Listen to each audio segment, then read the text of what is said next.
4 విషయాలకు సిగ్గుపడకండి. పాత బట్టలు, పేద స్నేహితులు, ముసలి తల్లి, తండ్రి మరియు సాధారణ జీవనం. తెలివితేటలు ఉన్నాయని ఇతరులను మోసం చేయడానికి ఎప్పుడు ప్రయత్నించకండి. ఎందుకంటే దేవుడు అందరికంటే తెలివైనవాడు.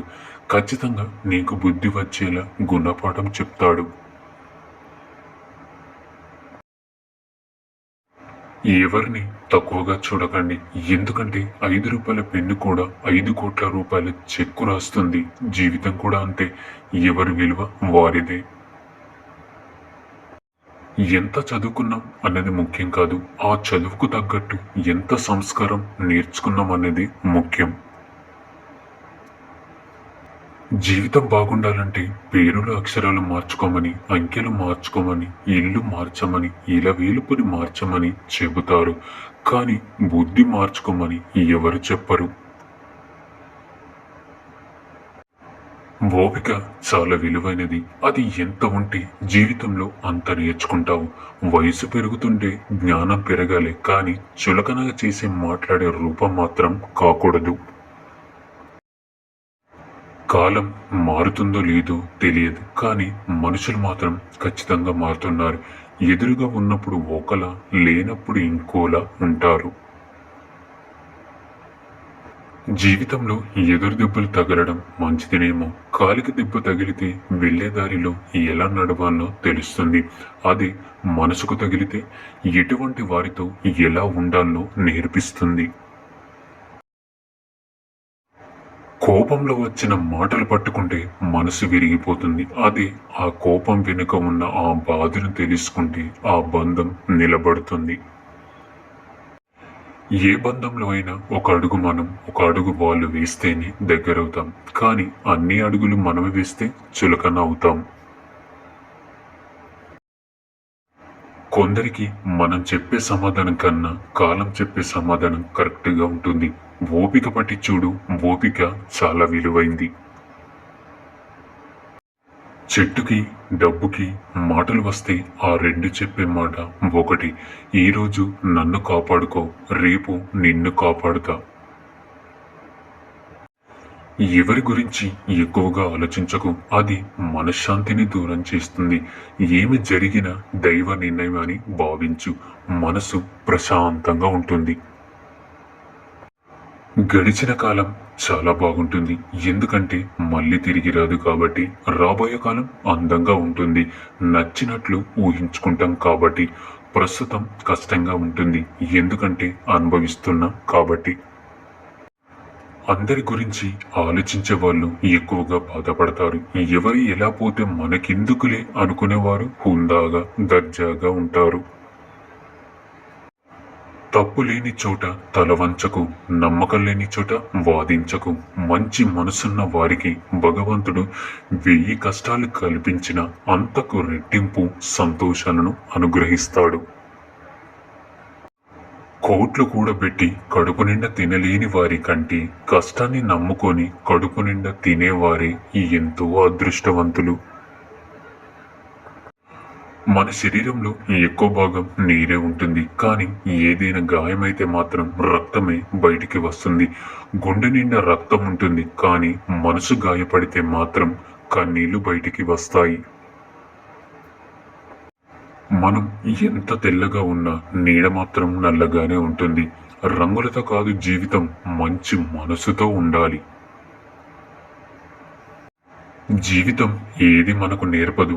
మనకు ఎదురయ్యే మనుషులు, వాళ్ళ ప్రవర్తన, వీటి నుండి మనం నేర్చుకోవాలి. జ్ఞానంతో చెప్పేవాడి మాటలు వినకపోయినా పర్వాలేదు, కానీ అనుభవంతో చెప్పేవాడి మాటలు ఖచ్చితంగా వినాలి. ఇంట్లో ఖర్చు విలువ తెలియకుండా భార్యని, కష్టం విలువ తెలియకుండా కొడుకుని, బంధాల విలువ తెలియకుండా కూతుర్ని ఎంత పెంచినా దండగే. నువ్వు నడిచే దారిలో అడ్డు వస్తే ఆపాల్సింది ప్రయాణం కాదు, నడిచే పద్ధతి. అలాగే చేసే పనిలో ఆటంకం వస్తే ఆపాల్సింది పని కాదు, ప్రయత్నించే విధానం. ఏడ్చే కన్నును ఇచ్చిన దేవుడే దానిని తుడిచే వేలును కూడా నీకే ఇచ్చాడు కనుక కన్నుతో ఏడ్చిన ప్రతిసారి తుడిచే వేలు కూడా నీకు ఉందని మర్చిపోకు. తుడుచుకోకుండా అలాగే కృంగిపోకు. ఓదార్చే వారి కోసం ఎదురు చూడకు. నీకు అవసరం ఉన్నా లేకున్నా ఒకేలా ఉండు. అవసరం కోసం నటించకు. ఈ లోకంలో నా కోసం ఎవరున్నారు అని ఆలోచించేదానికంటే నన్ను నమ్ముకొని ఎవరు జీవిస్తున్నారని ఆలోచించి చూడండి. జీవితం ఎంత బాగుంటుందో. జీవితంలో ధనం కంటే ముఖ్యమైనది మనశ్శాంతి. ఎందుకంటే దానిని ఎవరు అమ్మలేరు మరియు కొనలేరు. ఏ బంధమైనా పెరగాలన్నా, నిలవాలన్నా మరియు కొనసాగాలన్నా ఒకరి మాట ఒకరు వినాలి. ఒకరి మౌనం మరొకరు అర్థం చేసుకోవాలి. లోపాలు లేని మనిషి, లోటు లేని జీవితం ఎవరికి ఉండదు. సాధ్యమైతే మార్చుకోవాలి, లేకపోతే అలవాటు చేసుకోవాలి. అంతేకాని మనస్సును గాయం చేసుకోకూడదు. వ్యక్తిత్వం అంటే ఒకరు నిర్ధారిస్తే వచ్చేది కాదు, ఒకరి కించపరిస్తే పోయేది కాదు. అది మన నడవడిక, మన ప్రవర్తన. దాన్ని ఎవరు ఇవ్వలేరు, తీసుకుపోలేరు. 50 ఏళ్ల తర్వాత శృంగారం చేయకండి. ఎందుకంటే అది మిమ్మల్ని భౌతికంగానే కాదు, మానసికంగా దెబ్బతీస్తుంది. లోకంలో అన్నిటికన్నా సులువైన పని నమ్మకాన్ని కోల్పోవడం. అన్నిటికన్నా కష్టమైన పని నమ్మకాన్ని నిలబెట్టుకోవడం. అన్నిటికన్నా కఠినమైనది నమ్మకాన్ని కాపాడుకోవడం. పుస్తకాన్ని చదివి జ్ఞానం సంపాదించుకో, కానీ మనుషులను చదవడం మాత్రం మర్చిపోకు. ఇప్పటికీ లోకంలో జ్ఞానం కంటే లోకజ్ఞానం చాలా ముఖ్యం. తనకు తాను గురువు అయిన వ్యక్తి జగద్గురువు అవుతాడు. స్వీయ జ్ఞానం లేకుండా వేరొకరి నుంచి జ్ఞానాన్ని ఆశించడం అంటే చీకటి నుంచి చీకటిలోకి ప్రయాణించడమే. అద్దంలో మనల్ని మనం చూసుకున్నంతగా మానసికంగా మనల్ని మనం దర్శించుకోవాలి. అపార్థం చేసుకోవడం వల్ల మన మీద మనమే నమ్మకం కోల్పోయి జీవితం మీద, దేవుడి మీద కూడా నమ్మకం కోల్పోతాము. సరైన నిర్ణయం తీసుకోకపోతే సమస్యలు ఉద్భవిస్తాయి. నీ నిర్ణయమే సమస్య అవుతుంది. నువ్వు ప్రేమించిన దానిని నువ్వు ధ్వంసం చేయడం చాలా తేలిక. అవినీతి ఎల్లప్పుడూ సమాజంలో అంతర్భాగమే. ఈ సూక్తుల్లో ఏ సూక్తి నచ్చిందో కామెంట్ చేయండి.